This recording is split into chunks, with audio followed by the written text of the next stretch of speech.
You cut the sugar. You forced yourself through the workouts. You ignored the cravings. You watched the calories so closely that eating stopped feeling natural and started feeling like math. And still, that layer around your stomach refuses to move. Not the soft fat on your arms, not the water weight that disappears after a few days. I'm talking about that deep, stubborn pressure around your midsection, the kind that makes your body feel inflamed, swollen, almost armored. And the more aggressively you try to burn it off, the more your body seems to protect it. That is the part nobody explains. Because this is not just fat, this is survival biology. Right now, your body may be running an ancient emergency program designed to keep you alive during famine, stress, danger, and uncertainty. And once that program switches on, your metabolism stops behaving logically. You can eat less, move more, fast longer, cut every carb out of your diet, and your body can still flood itself with sugar, completely on its own. Your liver literally begins manufacturing emergency fuel because your nervous system believes a threat is happening, even if you are sitting perfectly still in your kitchen at 2 a.m. This is why some people barely eat and still cannot lose the fat around their stomach. This is why chronic stress changes body composition. And this is why the harder some people push, the worse their metabolism becomes. Because the real problem is not calories. The real problem is that your body no longer feels safe enough to let the fat go. And once you understand the biological chain reaction behind this, everything about fat loss starts looking completely different. Your body has hidden alarm systems built into it, and one of the most dangerous sites directly inside visceral fat. The fat surrounding your organs is not passive tissue. It behaves more like a biochemical surveillance network. Research shows this deep abdominal fat is packed with cortisol receptors, almost like thousands of tiny satellite dishes scanning constantly for stress signals. And the terrifying part is, it listens. A bad night of sleep, financial pressure, overtraining, emotional stress, aggressive dieting. Your brain detects pressure, cortisol rises, and visceral fat responds almost immediately. But this is where the trap closes, because as visceral fat expands, it starts releasing inflammatory chemicals back into the bloodstream, creating even more stress signaling throughout the body, more inflammation, more cortisol, more fat storage. The system begins feeding itself.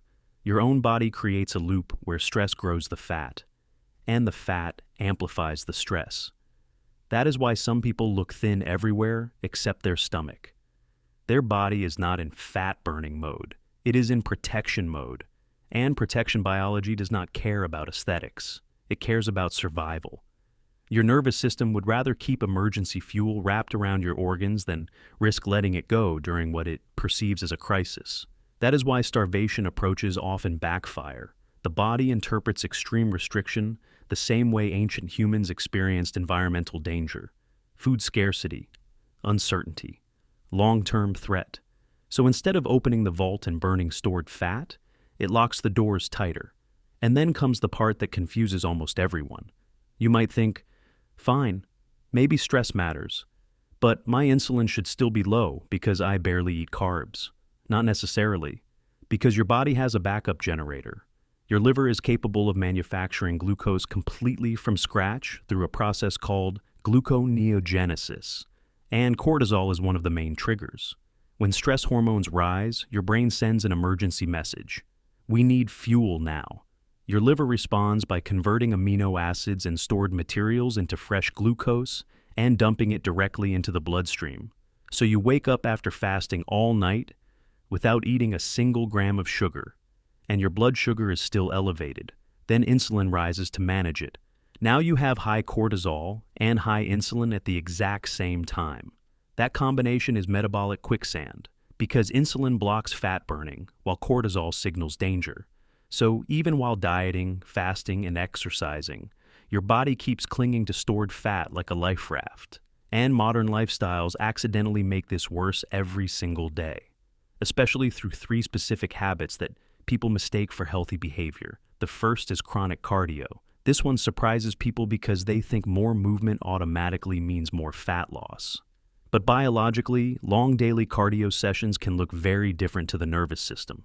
Imagine your body from an evolutionary perspective. Humans walk slowly for long distances, and occasionally exploded into short bursts of intensity to escape danger or hunt. But we did not jog endlessly at medium intensity for an hour every morning, while under psychological stress and sleep deprivation. That combination creates a very specific hormonal signal: sustained cortisol elevation.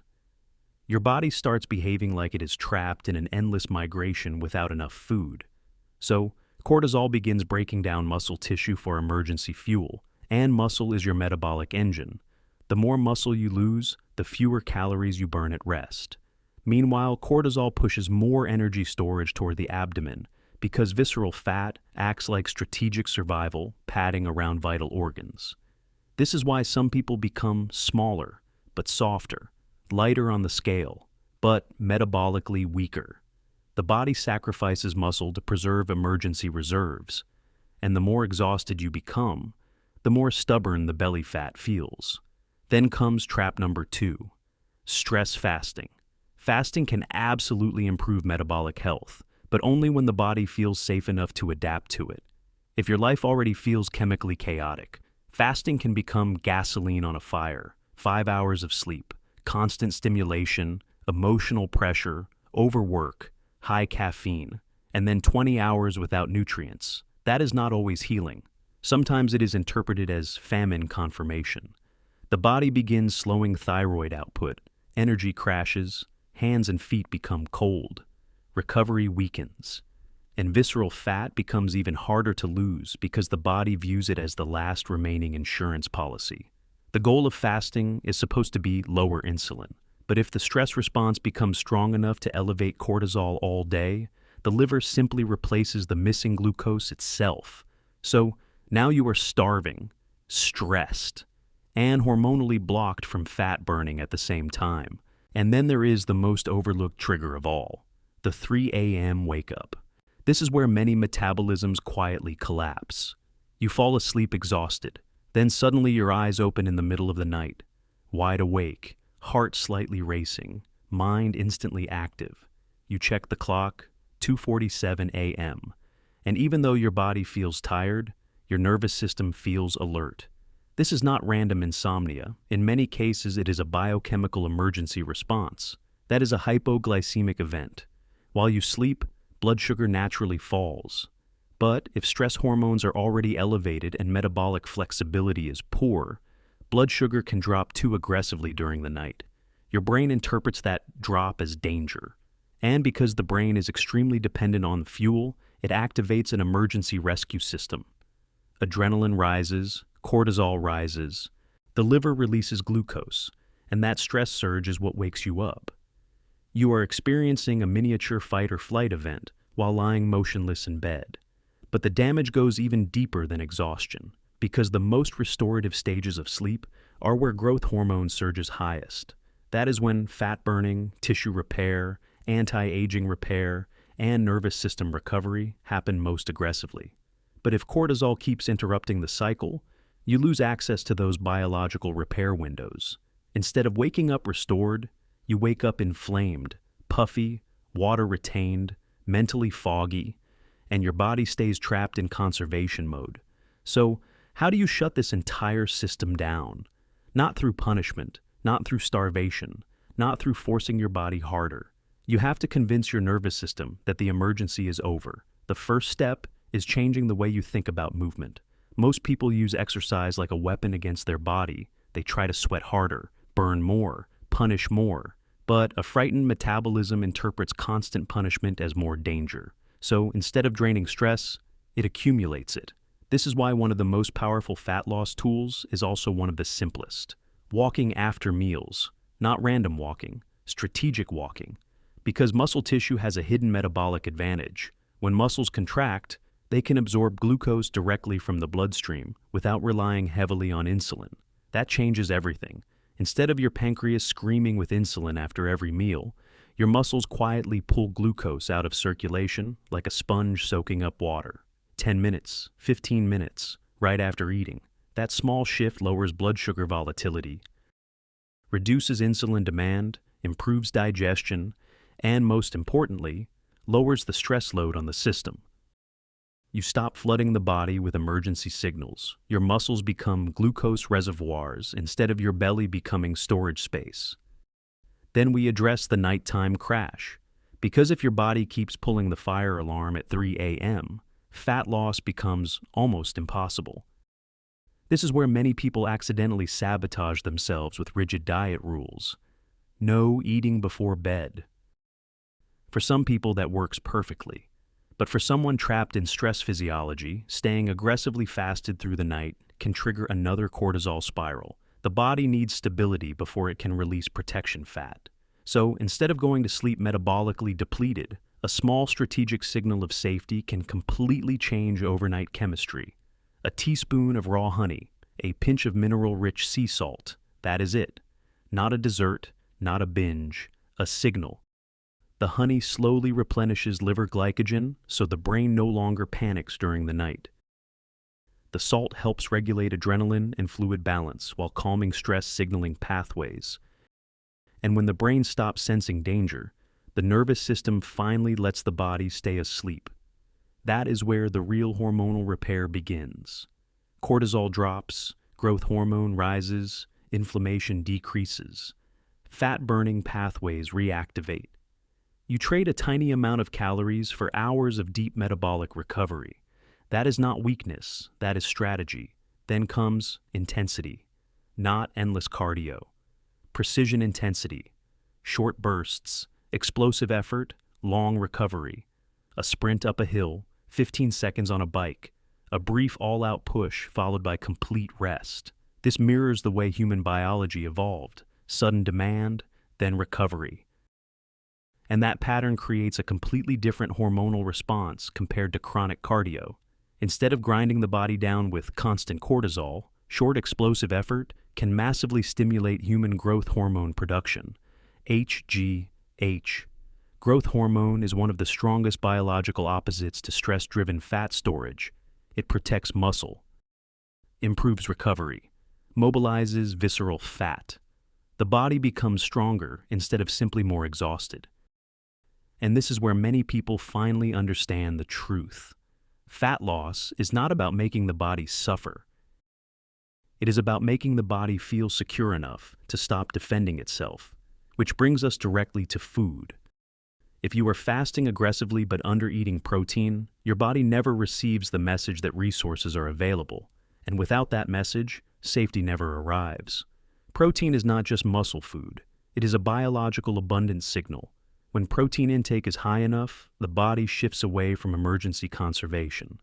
Recovery improves. Muscle preservation improves. Satiety improves. Hormonal stability improves. If your ideal body weight is 150 pounds, your body likely needs somewhere near that amount in grams of protein during your feeding window. Not because of fitness culture, because the body needs evidence that starvation is not happening. Too many people fast all day, then break the fast with almost nothing. A salad, some crackers, tiny portions. That is not metabolic healing, that is extended survival stress. If your body never feels nourished, it will never willingly release emergency reserves. And finally, there is one trigger more powerful than most people realize. One chemical capable of directly lowering the stress response itself. Oxytocin. The bonding hormone, the biological opposite of isolation and threat. Cortisol and oxytocin behave almost like opposite ends of a seesaw. When one rises meaningfully, the other tends to fall, and one of the fastest ways to stimulate oxytocin naturally is through deliberate gratitude, not fake positivity, not repeating affirmations you do not believe, real physiological appreciation. 60 seconds of genuinely feeling something positive, the warmth of sunlight, the smell of coffee, someone you love, a memory that softens your chest instead of tightening it. That emotional shift changes heart rate variability. It changes breathing patterns. It changes nervous system signaling. The body exits combat mode. And once that happens, digestion improves, sleep improves, insulin response improves, cortisol loses its grip. Your biology begins reallocating energy away from survival and back toward repair. That is the real transformation, not forcing the body harder, but removing the signals that convinced it was under attack in the first place. Because your belly fat is not a moral failure, it is often the visible scar tissue of chronic physiological stress, a metabolism stuck in defense mode. But once the threat signals begin disappearing, the body changes surprisingly fast. The inflammation starts calming down, the water retention fades, energy returns, mental clarity sharpens, and eventually, the waistline that refused to move finally begins loosening because the nervous system no longer believes it has to protect you from famine, exhaustion, and danger. This is why the answer was never just eat less and move more. The real goal is teaching your body that survival is no longer under threat. And if this entire video felt painfully familiar, especially those 3 a.m. wake-ups, I want you to comment below.